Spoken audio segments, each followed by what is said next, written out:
Eu nunca gostei de carro e hoje eu trabalho com isso aqui na Austrália, mas não por paixão, e sim por estratégia. Eu sou o Santana e eu trabalho com funilaria em Brisbane há 2 anos. E eu vou te explicar o porquê. Eu estava trabalhando como operador de empilhadeira. Era um emprego totalmente fácil, eu ganhava muito bem e não precisava fazer nenhum esforço físico. Só que tinha uma pergunta que não saía da minha cabeça. Esse emprego vai me levar em algum lugar? E a resposta era não.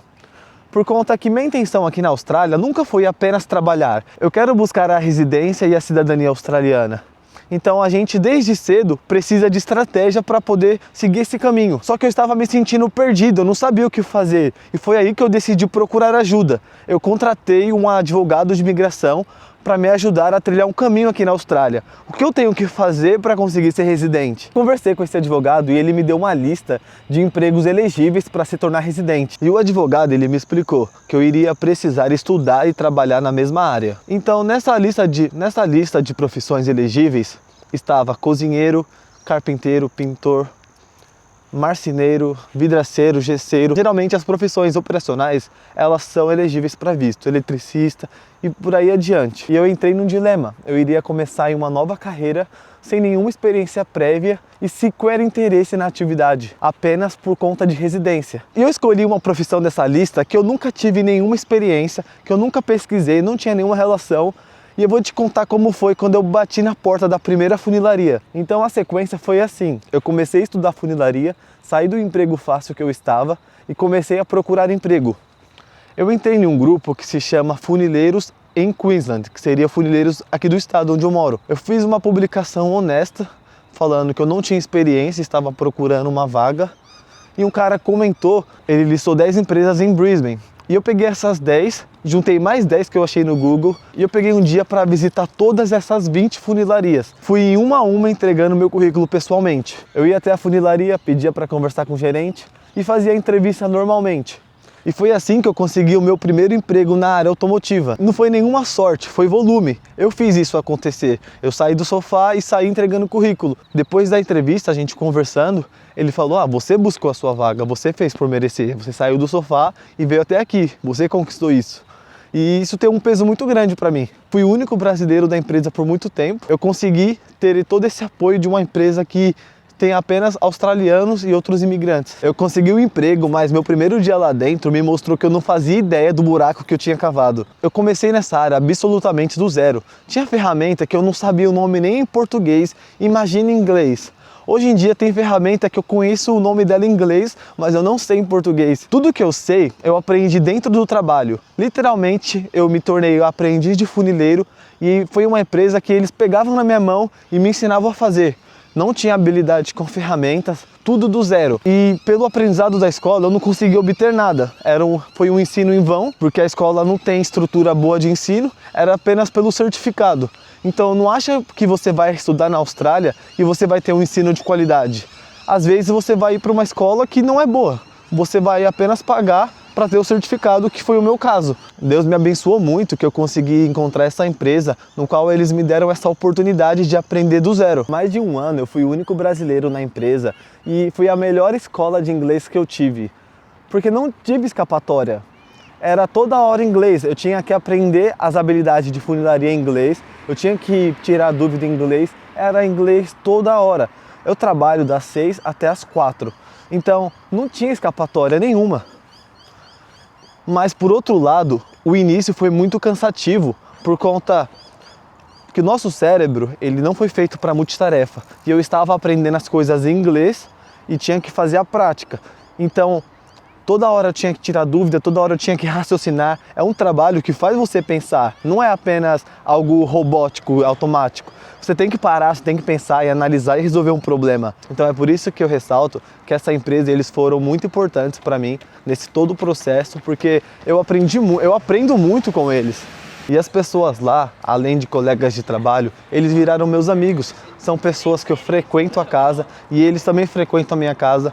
Criamos uma relação muito boa. E quando veio o momento mais difícil aqui na Austrália, foi aí que a empresa ficou do meu lado. E eu não estava esperando por isso. Eu tive o meu visto recusado aqui na Austrália em janeiro de 2025. E isso é o que faz muitos brasileiros voltarem. Não só brasileiro, mas como imigrantes.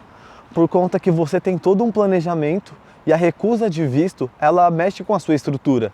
Porque se você decide recorrer, há todo um gasto financeiro, no qual às vezes você não está preparado ou no qual você não quer arcar, porque mesmo se você paga para esse recurso, não é certeza que você vai conseguir reverter o processo. E o que mais me deixou contente, eles me deram 100% de apoio nesse processo, eles me deram muito suporte. Pensa comigo, uma empresa australiana dando suporte para um imigrante brasileiro que entrou na empresa tem 1 ano, sabe? Isso é muito mais do que uma relação de funcionário e empresa, porque eles agregam muito mais para mim do que eu para eles. Eu poderia muito bem ser substituído por alguém, por um australiano ou por alguém com mais habilidade. A relação que nós construímos é muito além de trabalho, é onde há um respeito mútuo. Por isso que a melhor coisa para você é você mostrar sua autenticidade. Nunca forçar a ser alguém que você não é. Porque com a sua autenticidade você vai conquistar pessoas. Tem gente que não vai gostar de você e tudo bem, e tem gente que vai gostar de você. E o importante no final disso tudo é você saber lidar com a sua própria presença. Não tentar se encaixar em nenhum padrão, não tentar se encaixar em nada. Foi por isso que a minha relação com essa empresa é tão sólida, porque eu fui honesto do início ao fim. Não tinha como eu esconder que eu sabia o trampo, não tinha como esconder o meu idioma. Totalmente sincero. E isso conta muito, pessoal. Eu poderia ter voltado para o Brasil, muita gente voltaria.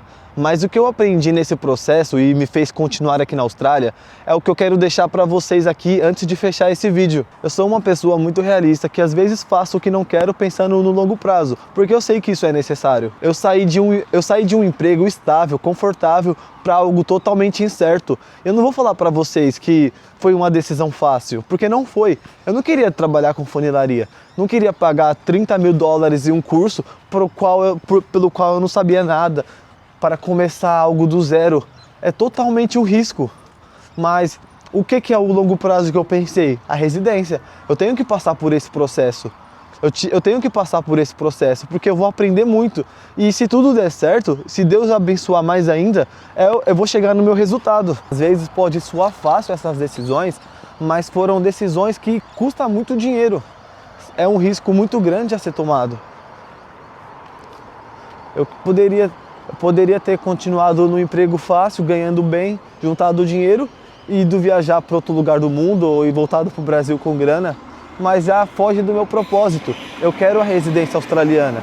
Então, não é todo mundo que pagaria 30 mil dólares de escola para estudar algo que não gosta, para estudar algo que nunca imaginou. Nesses momentos, a gente tem que ser muito frio e às vezes ainda existe a chance de ser um erro. Eu tô nesse processo, eu tô documentando o que está acontecendo comigo. Eu tive a recusa de visto, eu ainda estou estudando na escola e ainda eu continuo o mesmo emprego.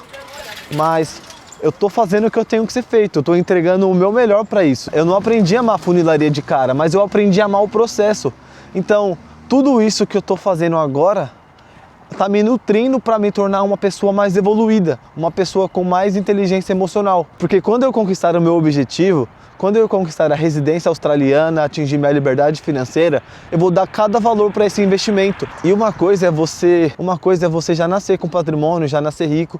Outra coisa é você construir do zero, você blindar sua mente. E é o que eu estou registrando aqui nesse documentário. Eu não vim aqui para a Austrália para fazer o que eu gosto. Eu vim aqui para a Austrália para construir o que eu quero. E tem uma diferença muito grande entre essas duas coisas.